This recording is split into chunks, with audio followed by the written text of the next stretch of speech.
has a lot in the mid lane. I like to be able to do a lot of stuff with my hand. So I could, as you saw, I got to move in a little bit more and go around it. And also I could play a little tighter and go up it. Well, why do you think I've been with Storm for so long? I mean, I like to be able to go through the line, and this is going to fit great for me because it reads the mids, and then I like to hit on it. I don't try to change my speed a lot. I'd rather be able to play my A game, and Storm gives me that. I can go from one to the next to the next.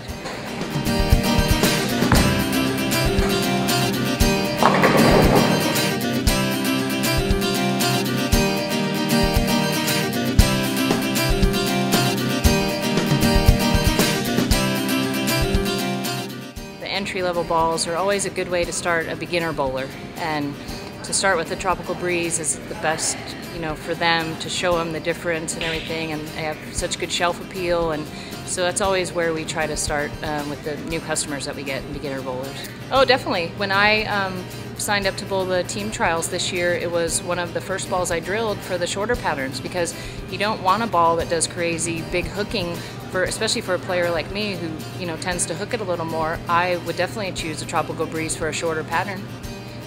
I think it's the most complete line in bowling right now, because there are so many options in the pro shop.